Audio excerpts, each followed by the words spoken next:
ठाकरेंच्या शिवसेनेमध्ये दानवे विरुद्ध खैरे वाद पुन्हा टिपेला पोहोचलाय। अंबादास मोठा झाल्यासारखा वागतो असं खैरे म्हणालेत। शिवसेना आपण वाढवली, अंबादास नंतर आले असं देखील ते म्हणाले। अंबादास दानवे काड्या करण्याचं काम करतो असं देखील खैरे म्हणालेत। माझी आंदोलनं मी करेन आणि त्याची तो करेल असं देखील ते म्हणालेत। अंबादास दानवेंच्या मेळाव्याला दांडी मारल्यानंतर त्यांनी हे स्पष्टीकरण दिलंय। अंबादास दानवेंमुळे शिवसेनेतील अनेक लोक फुटले असल्याचं देखील खैरे म्हणाले। अंबादास दानवेंनी काय काम केलं तेही सांगा असं आव्हान देखील खैरेंनी दिलंय।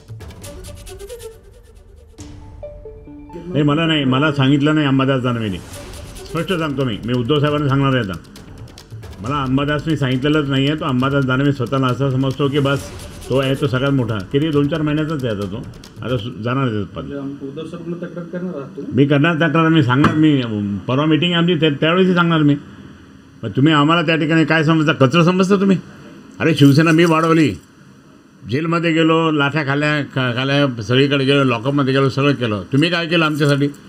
ही शिवसेना मंत्रिपदापर्यंत त्या ठिकाणी आम्ही होतोच साहेबांच्या आशीर्वादाने। आणि नंतर हा आला, नंतर येऊन काय करतो आणि काड्या करण्याचं काम करणार। हे मला आवडत नाही, बिलकुल नाही आवडत।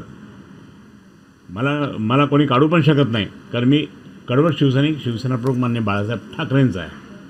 कालच्या मेळाव्यात त्यांनी महिनाभर आंदोलन करण्याची घोषणा केली। मी करणार ना, नाही माझा सहभाग म्हणजे मी आहेच।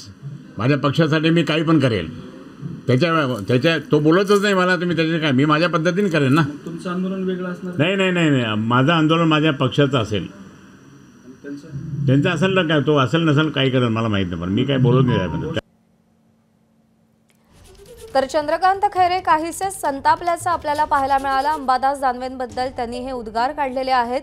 आपण लवकरच पक्षश्रेष्ठींकडे या सगळ्या संदर्भात तक्रार करणार असल्याचं देखील चंद्रकांत खैरे म्हणालेले आहेत। पण ही वादाची ठिणगी नेमकी कशामुळे पडली हे मात्र अजून कळू शकलेलं नाही। पण छत्रपती संभाजीनगरमधले ठाकरेंच्या शिवसेनेचे हे दोन नेते आपापसात वाद घालताना आपल्याला दिसतात।